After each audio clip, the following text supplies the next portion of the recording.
오늘 함께 살펴볼 말씀은 마태복음 21장입니다. 마태복음 21장 28절부터의 내용인데요. 내용이 조금 긴데 제가 천천히 봉독하겠습니다.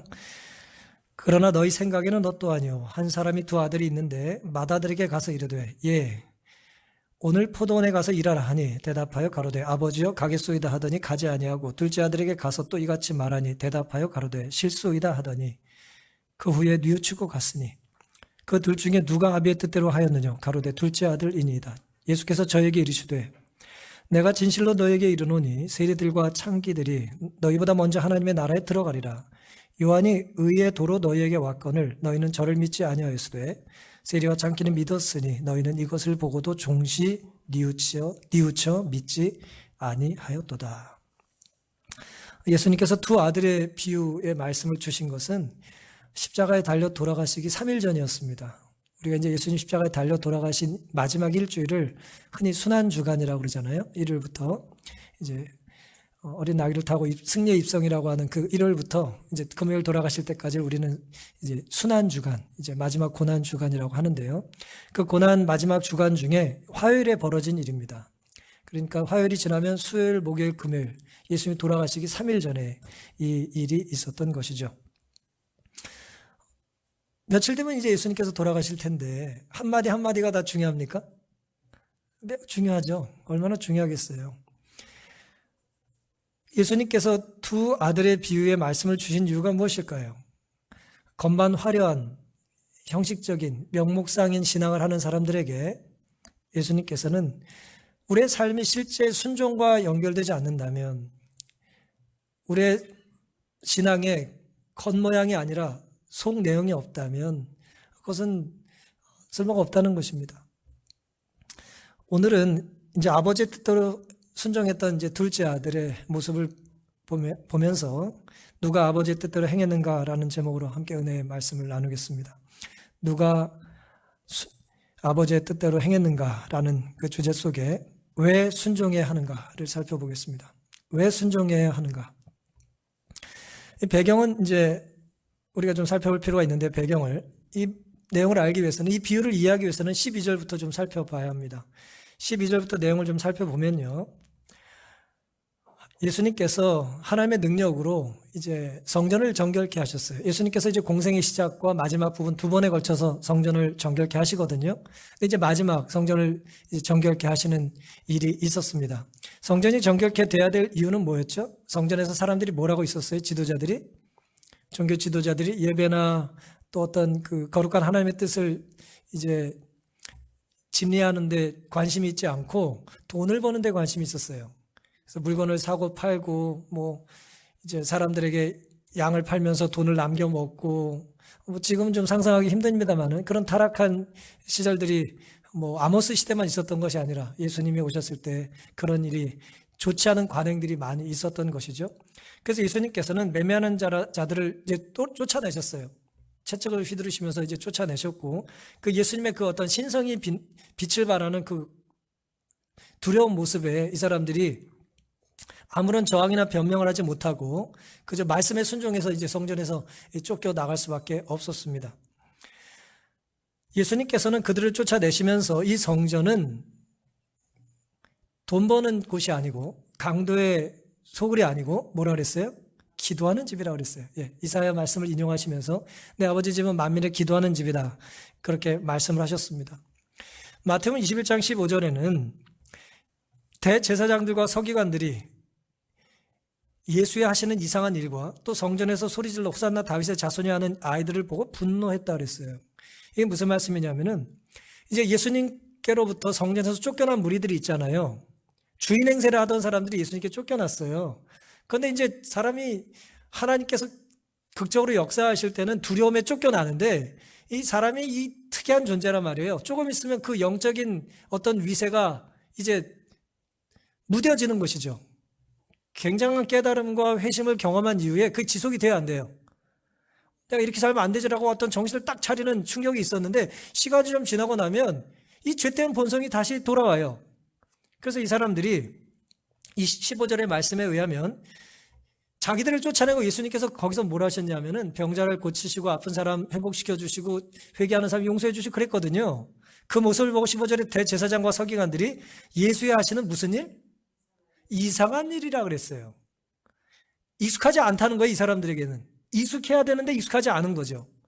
이상한 일과 또 성전에서 소리질러 호산나 다윗의 자손이요, 구원받은 사람들이 하나님을 찬양하는 거예요. 아이들과 병자들이 회복되면서 그 모습을 보고 뭐예요? 화가 났어요. 성전의 기능이 온전히 제대로 회복된 것을 보고 사람들이 뭐 했다고요? 분노했습니다.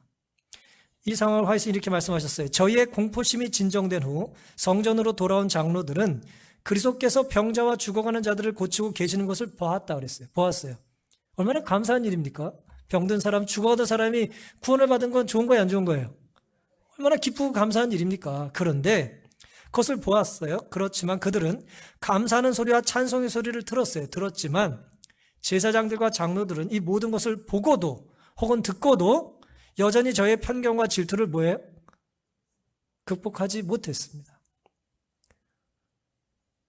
이 편견이나 우리의 어떤 죄된 질투심은 이 세력이 너무 강해요. 웬만하면 극복이 되지 않습니다. 모두가 아무리 잘 설명을 해줘도 뭐라 그래요? 그래도 난 아니야. 그렇게 말할 때 있죠. 아예 시작 자체가 아닌 거예요, 나는. 그 사람이 뭐라 그래도 나는 싫은 거예요. 그렇죠? 그런 상황입니다. 예수님께서 성전이 원래 기능이 무엇인지를 회복시켜 주셨음에도 불구하고 그들이 찬양하고 기도하고 감사하는 어떤 예배가 회복된 모습을 보고도 그들은 화가 났고 그들이 회개할 마음을 갖지 않았다는 것이죠. 기도와 응답, 찬양과 감사의 모습을 봤음에도 불구하고 화가 났을 뿐만 아니라 그 모습이 더 커지면 커질수록 화가 더해요? 더 커져요. 그럴 수 있습니다, 사람은. 이 사람은 정말 온갖 걸 다 할 수 있어요. 가장 거룩하게도 살 수 있지만 가장 추악하게도 살 수 있습니다. 마태복음 22장 21장 23절에는 예수께서 성전에 들어가 가르치실 때 대제사장과 백성의 장들이 나와 가로되 네가 무슨 권세로 이런 일을 하느냐, 또 누가 이 권세를 주었느냐 그랬습니다. 예수님이 병자를 고치고 아픈 사람을 구원해 주니까 시비를 걸어요. 정말 대단하십니다. 하나님이 당신과 함께 하십니다. 그렇게 말하지 않고 뭐예요? 시비를 거는 거예요. 어떻게 시비를 걸어요? 힘 있는 사람들이 할 수 있는 시비가 뭐예요?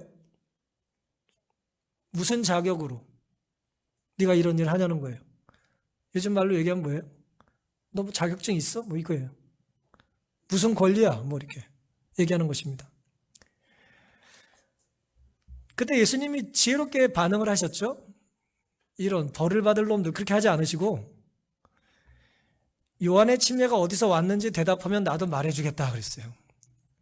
침례 요한이 침례를 줬잖아요. 그 침례 요한의 침례, 그 거룩한 능력이 어디서 왔는지 나에게 알려주면 내가 어떤 권세로 이런 일을 행하는지를 알려주지라고 대답을 하셨습니다. 그랬더니 이 이스라엘의 당시 지도자들이 타락하긴 했어도 이게 지혜가 있어요. 그러니까 지혜라고 표현해야 될지 모르겠는데 이성이 살아 있어가지고 계속 고민을 하죠. 만약에 침례 요한의 침례가 하늘로부터 왔다 그러면 왜 그 사람 말대로 살지 않냐고 할 것이고, 사람들에게 했다고 하면 뭐라 그랬어요? 사람들이 그들을 선지자로 섬기니까 자신의 어떤 정치적인 입지가 뭐예요? 약화될 거 아니에요. 그래서 그들이 끙끙대고 모여가지고 의논한 결과, 서로 의논한 이후에 뭐라 그래요? 우린 모르겠다 그렇게 대답을 해요. 대답을 잘한 걸까요? 못한 걸까요? 자기들 딴에는 잘했죠. 예수님이 이제 질문하신 것에 대한 책을 잡히고 싶지 않았으니까 우린 모르겠다 그렇게 대답을 했습니다. 이 상황에서 우리가 이제 배울 수 있는 것이 굉장히 중요한 교훈이 하나 있습니다. 사실대로 말하기 위해서는 의논할 필요가 있을까요? 없을까요?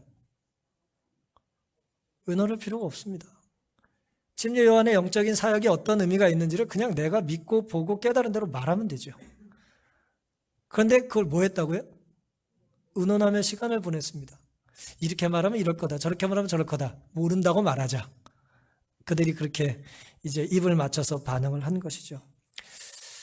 우리가 의심하는 시간에 순종하거나 또 의논하는 시간에 예수의 말씀에 확신을 표하면 얼마나 좋을까요? 진리 앞에 겸손히 무릎 꿇고 순종한다면 우리의 신앙의 모습은 얼마나 아름답게 변하게 될 건지를 우리가 생각해 보면 좋겠습니다.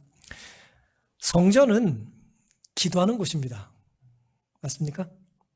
기도는 어디서든 할 수 있어요. 하지만 특별히 성전은 기도를 위해서 지어진 하나님의 집이에요. 식당에서도 밥 먹기 전에 기도하기도 하고, 버스 터미널에서 기도할 수도 있고, 어느 순간에 어느 때가 우리는 기도를 할 수 있습니다. 하지만 버스 터미널이나 예를 들어 기숙사나 여러분의 집은 죄송합니다만은 기도를 위한 목적으로 지은 것이 아니에요. 첫 번째 목적은 기도가 목적이 아니잖아요. 그렇죠? 거기서 기도하지 못한다는 것이 아니에요. 거기서 기도하는 건 아름다운 일입니다. 하지만 기도만을 목적으로 세워진 건물이어야 성전인 거예요. 그리고 우리는 그곳에서 눈물을 흘리고 기도함으로 기도의 응답을 경험합니다. 기도 응답 받은 사람은 뭐합니까? 감사하고 찬양합니다. 그게 성전의 기능이에요. 내 이익을 위한 곳으로 이 성전을 활용하면 안 됩니다. 비즈니스 잘하려고 큰 교회 가는 것 하나님의 뜻이 아니에요. 그럼 바람직하지가 않죠. 그럼 뒤에서 예배 드리면 앞에 있는 사람이 형제와 자매로 보이지 않고 뭐로 보일까요? 내 잠재 고객으로 보이겠죠. 성전은 그렇게 가는 곳이 아닙니다. 은혜 받은 사람들을 질투하는 곳도 아니에요. 성전은 우리의 태도와 마음이 온전히 하나님께로만 향하는 그런 곳입니다. 그런 믿음이 우리에게 있게 되기를 간절히 바랍니다. 이게 오늘 두 형제의 비유를 예수님께서 들려주신, 십자가에 달려 돌아가시기 3일 전에 이 말씀을 주신 배경이에요. 이 타락한 이스라엘 종교 지도자들에게 예수님께서는 이 말씀을 들려주신 것이죠. 그래서 이제 21장 28절에는 너희 생각에는 어떠하냐라고 질문하신 거예요. 여기서 얘기하는 너희는 타락한 종교 지도자들이에요. 그러나 너희 생각에는 어떠하뇨? 한 사람이 두 아들이 있는데 맏아들에게 가서 이르되 예, 오늘 포도원에 가서 일하라 그랬습니다. 예라고 하는 말은 이제 아들아 그런 뜻입니다. 아들아. 오늘 포도원에 가서 일하라 라는 말씀을 예수님께서 차례대로 아들들에게 하신 거예요. 비유 속 아버지의 뜻은 복잡합니까? 복잡하지 않습니까? 어려워요? 쉬워요? 아버지 뜻이 무엇인지 알기 위해서 우리가 머리를 싸매고 도서관에 가가지고 한 5년, 6년 공부해야 됩니까? 아니에요. 아버지의 뜻을 알기 위해서 우리는 국립도서관에 가가지고 박사학위를 받을 필요가 없습니다. 단순해요. 복잡하지 않아요. 애매하지 않습니다. 어렵지 않아요. 이 치열한 세상에서 아버지는 아들에게 이쪽 밤을 떼면 상대의 턱을 날려줘야 살 수 있다라고 가르쳐서 생존 전술을 가르쳐주는 게 아니에요. 경쟁하거나 눈에 띄는 주목받는 그런 방법을 알려주는 것이 아니죠. 그저 아버지는 아들에게 아들아 오늘 포도원에 가서 일해라 라는 말씀을 들려준 것뿐이에요. 아들이라고 하는 호칭은 누구만 할 수 있는 거죠? 아버지만 할 수 있는 거예요. 그렇죠? 아버지가 아들에게 말합니다. 아들아. 이 한마디 말에 이 호칭에 우리는 아버지의 마음을 확인할 수가 있는 것이죠. 내가 누구 자녀인지.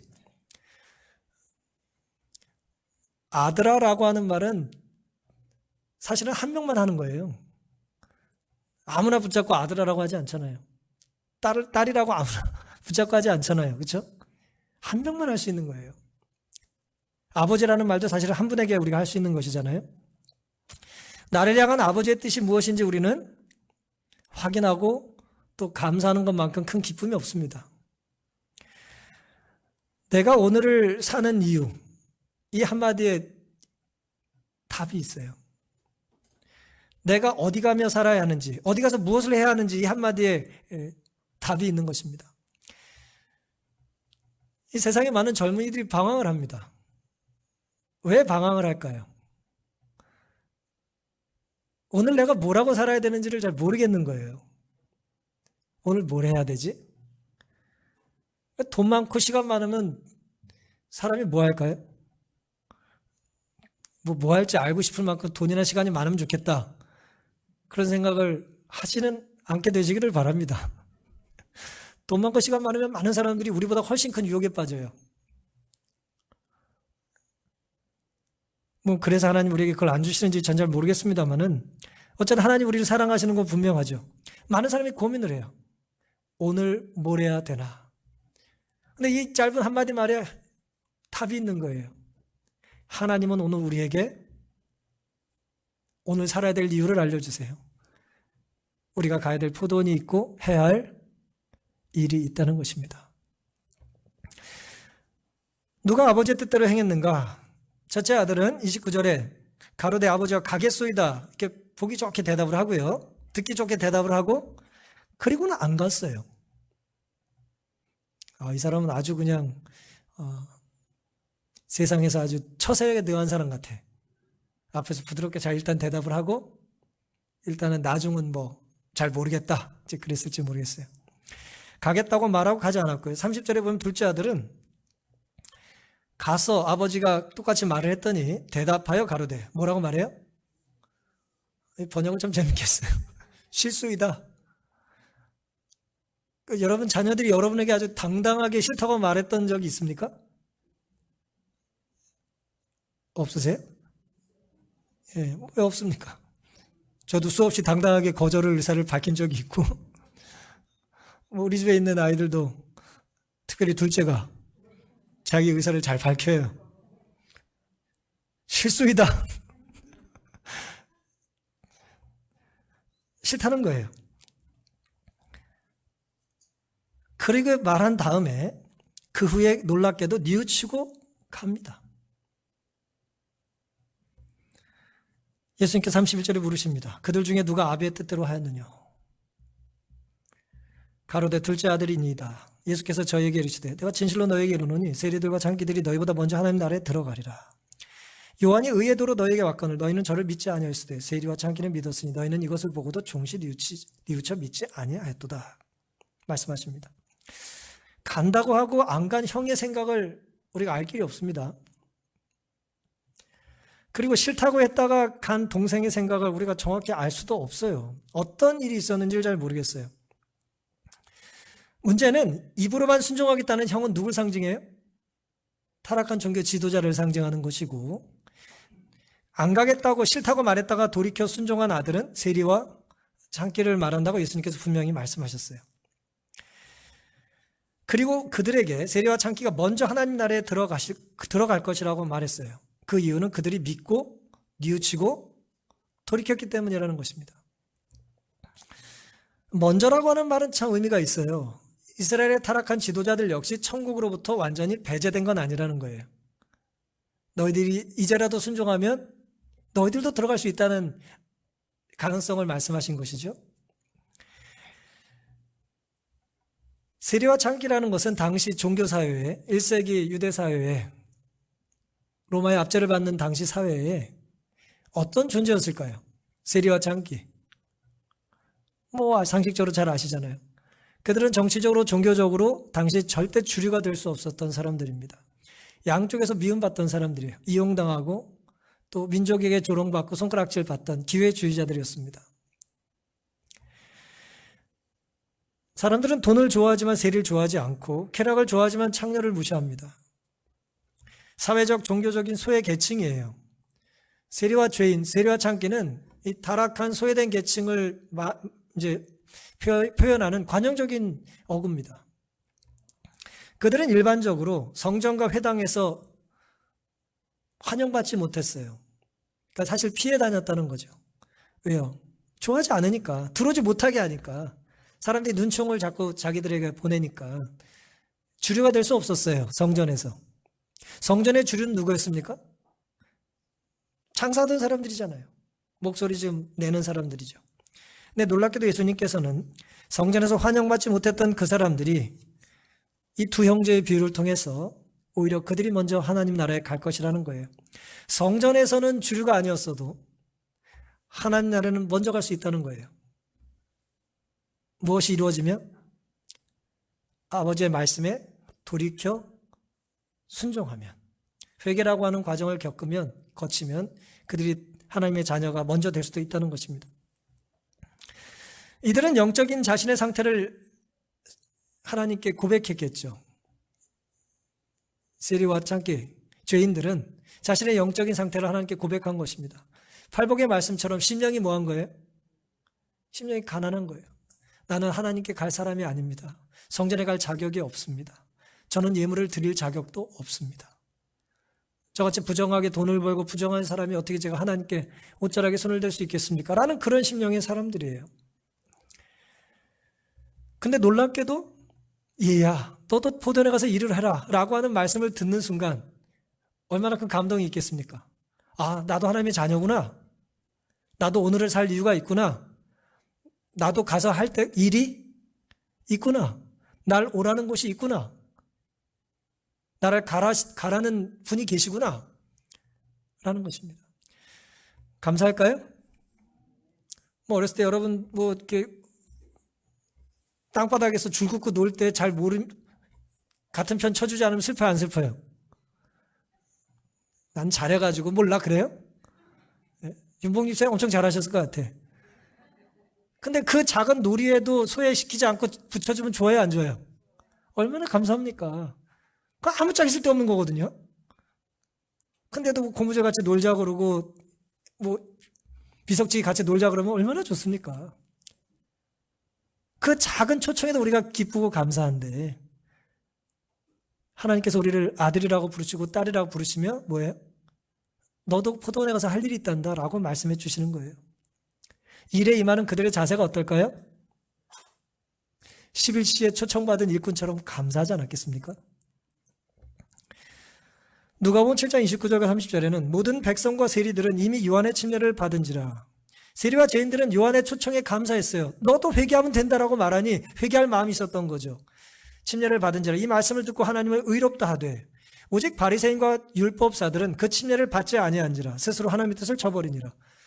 회개하라 천국이 가까웠다라고 얘기했는데 회개할 게 없는 거예요, 이 사람들은. 회개하라 천국이 가까웠다 요한이 설교하니까 뭐라고 대답할까요, 속으로? 너나 회개해라 뭐. 내가 너보다 더 깨끗하다 뭐 그렇게 생각했을지 모르겠어요. 그들은 영적인 교만에 빠졌습니다. 자기 만족에 빠졌고 부족함을 느끼질 않았어요.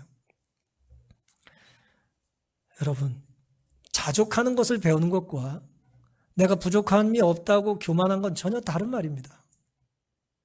있는 상황에 정말 감사하고 사는 것과 부족한 게 없는데도 불평하는 건 전혀 다른 거죠. 사랑하는 하나님께서 우리를 사랑하시면서 이 두 종류의 사람에 대한 비유를 예수님을 통해서 우리에게 들려주고 계신 거예요. 형처럼 말만 하는 그런 신앙. 말만 하는 건 사실은 어렵지 않죠. 어려운 건 뭐예요? 말을 행동으로 옮기는 것입니다. 그게 어렵죠. 형은 여기서 실패한 거예요. 그리고 그는 순종하지 않으면서도 나는 이 정도면 순종한 것과 같다고 이제 스스로 자부심을 가졌을지 모르겠어요. 이스라엘 백성들은 종교 지도자들은 그렇게 생각했으니까 이 정도면 거룩하다, 이 정도면 대단하다, 이 정도면 내가 저 사람과 다르다라는 어떤 특권의식이 있었던 것이죠. 반면에 둘째 아들은 처음에 싫다고 말했어요. 싫다고 말하는 건 어려운 게 아니에요. 그렇죠? 감정이 충실한 거 아닙니까? 정직해. 아주 그냥 내일 좀 교회 몇 시에 올 수 있습니까? 싫어요. 정직하게 싫고 또 시간이 없어요. 예? 뭐 그럴 수 있죠. 근데 문제는 뭐가 어려워요? 내가 감정에 솔직했다 할지라도 신앙의 눈으로 자신의 삶을 다시 돌아보고 아, 내가 잘못했구나. 이제라도 뭐예요? 내가 돌아가야겠다. 어떤 사람은 또 끝까지 뭐예요? 나는 내 말에 책임을 진다고. 또 안 간다 그랬을 때 또 안 간대. 그건 하나도 중요하지 않습니다, 여러분. 중요한 건 뭐예요? 하나님께 고정된 것이지 내가 한 말을 지키는 게 아니에요. 지키지 말아야 될 걸 지키고 사는 어리석음은 교만이고 죄입니다. 우리에겐 그런 어리석음과 교만이 없게 되기를 간절히 바랍니다. 실수이다라고 하는 말은 취소해야 되고 회개해야 될 말이지 고집할 말이 아니에요. 그거 딱 복사해가지고 집안에 갑으로 남기면 안 됩니다. 어리석은 걸 끝까지 붙잡는 사람들이 아니라 내 죄를, 내 실수를, 내 연약함을 하나님 앞에 회개하고 돌이킬 수 있는 겸손함이 우리에게 있게 되기를 간절히 바랍니다. 포도원에 가서 일한다는 것은 세 가지 조건이 다 이루어져야죠. 오늘이란 시간이 맞아야 합니다. 내일 가면 될까요? 내일 가면 안 됩니다. 그렇죠? 오늘 12시에 만나가지고 우리 찬양 연습하자 그랬는데 다음날 와놓고 왔다고 우기면 안 되잖아요. 그렇죠? 오늘이란 시간의 조건이 맞아야 합니다. 또 뭐가 맞아야 돼요? 포도원이라는 공간의 조건이 맞아야 돼요. 시간은 맞는데 자꾸 딴 데 있는 사람들이 있어.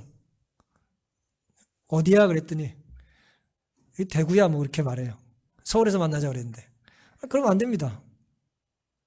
시간과 공간이 같이 있어야죠. 또 시간과 공간이 맞는 걸로 끝이 아니에요. 우리가 안식일에 성전에서 혹은 안식일에 가정에서 예배드리는 그걸로 끝이 아니에요. 성전에 있다는 그 자체가 우리를 거룩하게 보장해 주진 않죠. 그 시간에 그곳에서 왜 모였는지를 기억하는 것입니다. 오늘 포도원에 왜 가야 합니까? 아버지는 아들에게 뭐 하라고요? 일하라고 그랬잖아요. 포도원에서 싸우라고 한 게 아니죠. 그렇죠? 포도원에서 다투라고 한 게 아니잖아요. 아버지는 우리에게 구체적인 것들을 세 가지를 알려주셨어요.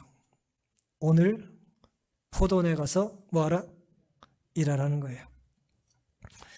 이것이 오늘 우리가 안고 있는 모든 문제에 대한 근본적인 답입니다. 누가복음 14장에 큰 잔치에 초청받은 사람들이 일제히 사양하며 거절한 변명거리를 우린 잘 알아요. 죄송합니다. 정말 갈 수 없습니다. 뭐 했어요? 팥도 사고 소도 사고 또 뭐 했어요? 장가 들어서 못 가겠다는 거예요. 이거는 거절할 이유가 되지는 않죠. 이유 같지 않은 이유예요. 무슨 유행가 가사 같네요. 이유가 되질 않아요. 이유가 되지 않는다는 것을 말하는 사람이 알고 듣는 분이 압니다. 사실은 그거죠. 나는 갈 마음이 없습니다라는 뜻입니다. 갈 마음이 있다면 뭐예요? 밭을 산 게 문제가 되지 않아요. 소를 산 게 문제가 되지 않습니다. 장가 들었으니 얼마나 좋아요. 섹시대로 가면 되지. 같이 가면 되잖아요. 오늘 우리가 보내는 시간, 오늘 우리가 보내는 공간, 오늘 우리가 하는 일은 누구와 관련이 있어야 할까요? 오늘 우리에게 생명을 주신 분과, 오늘 우리에게 성전을 인도하신 분과, 오늘 우리에게 맡겨주신 사명을 주신 분과 관련이 있어야 합니다. 관련이 없다면 성전에 있지만 예배자가 아닌 것이고 포도원에 있지만 일하려고 하는 것이 아니죠.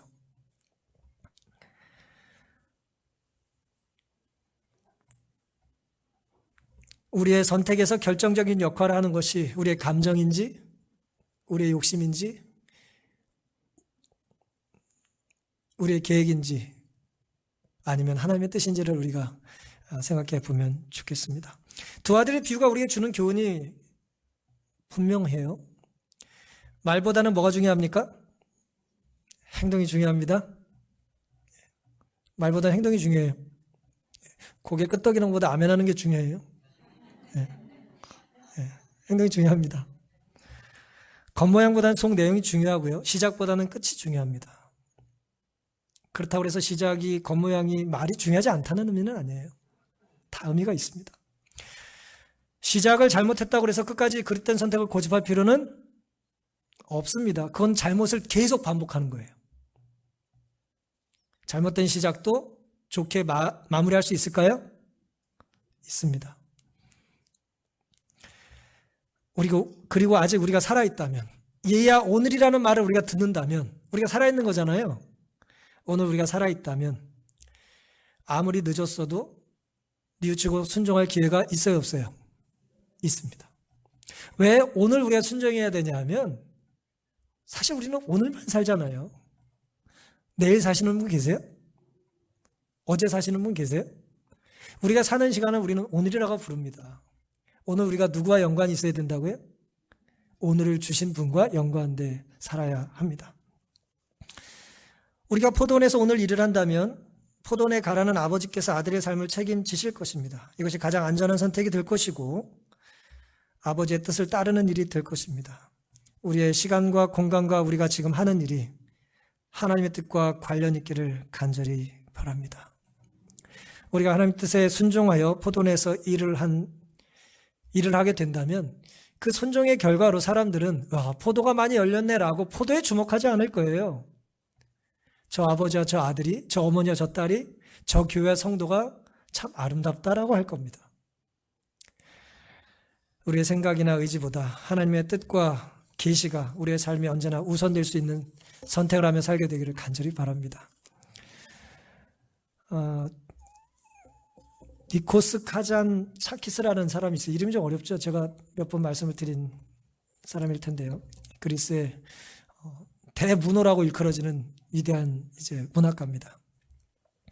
이 사람이 러시아에서 태어났다면 톨스토이나 도스토옙스키 같은 대접을 받았을 거라고 말했던 사람도 있을 만큼 대단한 문학가예요. 근데 이 사람의 책 중에 이제 영혼의 일기라고 하는 책이 있습니다. 이 책인데요. 죽기 전에 마지막에 기록한 책입니다. 이름이 낯서시면 혹시 그리스인 조르바라고 하는 책의 저자입니다. 이 사람이 1883년에 태어나고 1957년에 죽었습니다. 그런데 이 사람이 살던 곳은 어디냐면 그리스의 크레타라고 하는 섬이에요. 지중해에서 이제 한 5번째 큰 섬이고 그리스에서 가장 큰 섬인데, 그리스 로마 신화에 아주 중요한 역할을 하는 섬이죠. 크레타 섬에서 태어났는데 이 사람이 태어날 당시 19세기 후반에는 이 크레타 섬이 왼쪽으로는 그리스 본토가 있고 에게가 있고 오른쪽으로는 이제 터키가 있어요. 그래서 이 터키 사람들이 힘이 셌습니다. 그 지역에서 터키 사람들이 힘을 발휘했던 거예요. 제주도 한 4-5배 큰 섬인데 터키 사람들이 힘이 세니까 그 섬에 살던 그러니까 이 히랍 사람들, 그리스 사람들이 힘이 있겠어요, 없겠어요? 주눅들어 산 거예요. 전쟁하면 지고 싸우면 얻어맞고 주눅들어 살았어요.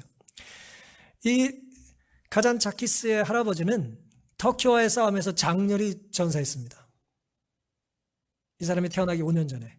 근데 이제 그리스 정교의 사람들이었기 때문에 이 사람 할아버지가 죽은 그 유골, 참 왜 그런지 모르겠어요. 성물이라고 생각을 해서 그 할아버지가 죽은 유골을 그 성역에 보관을 했대요. 아마 그 이제 히랍 이제 정교의 성당에 오셔놓은 것 같아요.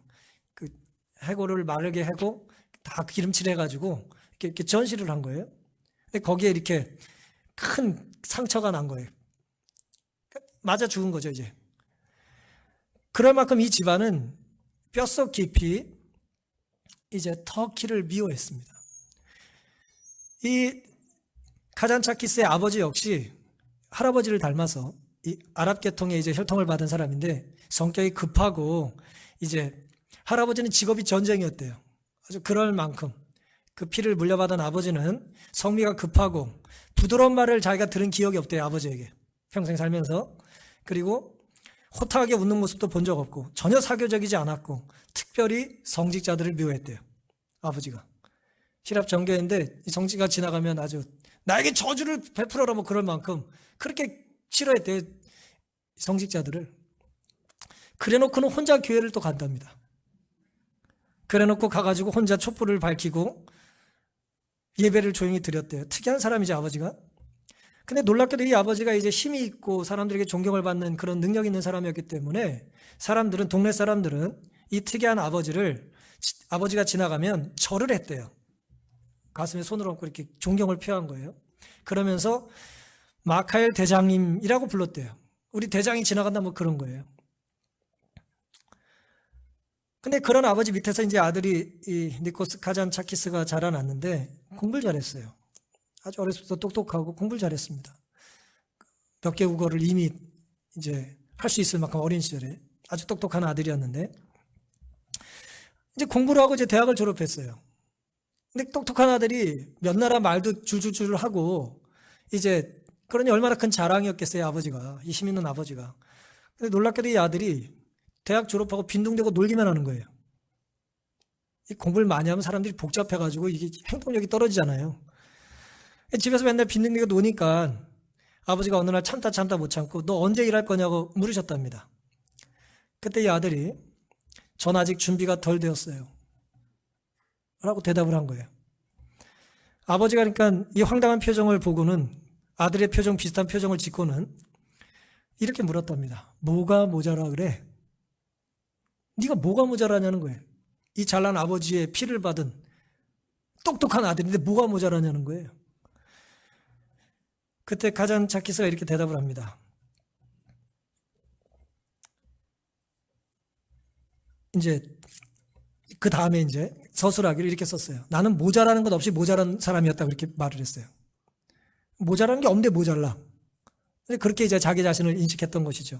그리고 어느 날 이제 용기를 내서 아버지에게 이렇게 말합니다. 아테네 대학에서 배운 것만으로는 충분하지 않아요. 이제 그리스 안에서 공부한 것 가지고는 자기가 충족이 안 된다는 거, 이 지적인 호기심이 너무 뛰어난 사람이었기 때문에 졸업하고 일을 하지 않고 공부를 더 하겠다는 거예요. 그때 아버지가 그게 무슨 소리냐? 외국에 나가고 싶다는 거냐? 네. 어디로 가겠다는 거냐? 파리로 가고 싶습니다. 그랬어요.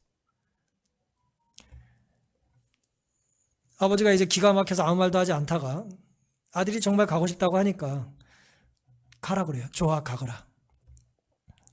아버지의 거친 성격은 공부를 많이 한 사람도 아니지만 아들의 지적인 발전을 위해서라면 아무것도 이제 막질 않았다는 거예요.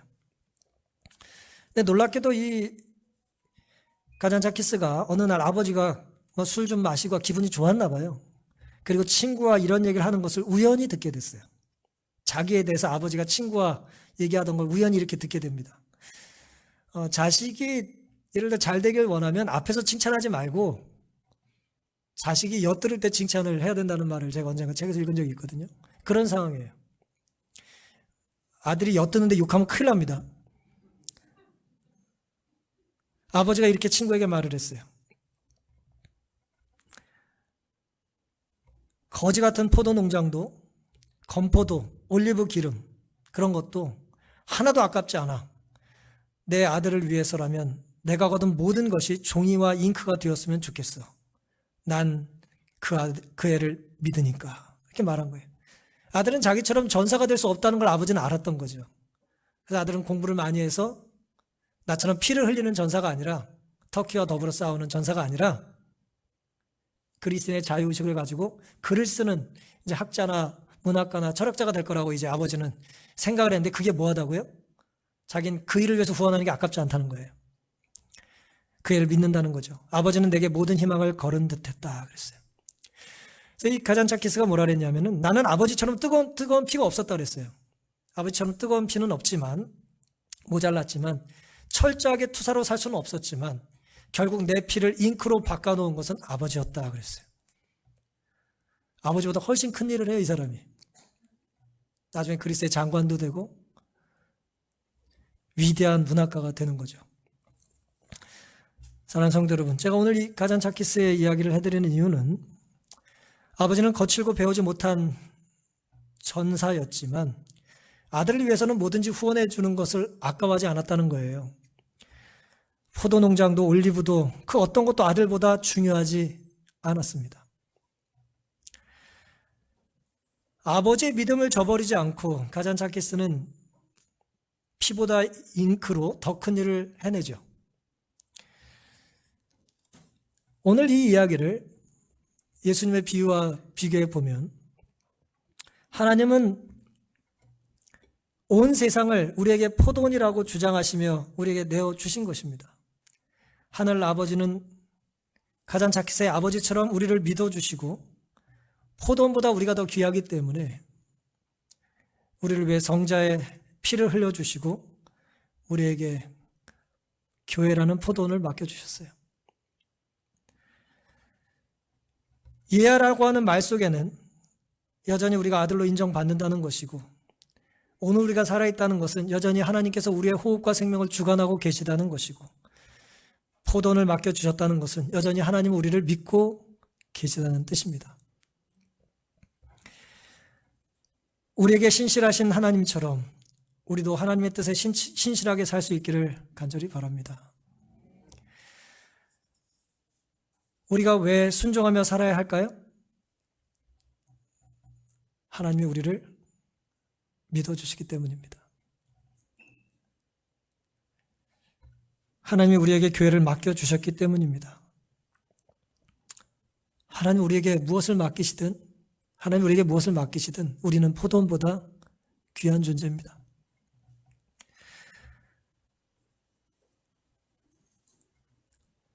오늘을 방황하지 말고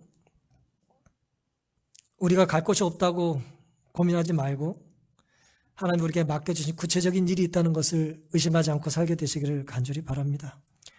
히브리서 3장 13절 오직 오늘이라 일컫는 동안에 매일 피차 권면하여 너희 중에 누구든지 죄의 유혹으로 강팍해 됨을 면하라. 오늘 우리가 하나님의 말씀에 순종할 수 있는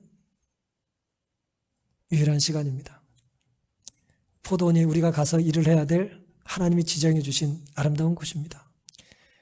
우리 각자에게 각기 다른 이름의 포도원들이 있을 텐데 맡겨주신 분이 한 분이라는 걸 기억하시고 하나님께 감사하는 마음으로 겸손한 마음으로 맡겨주신 포도원을 떠나지 않고 섬기며 사는 우리가 되기를 바라면서 오늘 말씀을 마치겠습니다.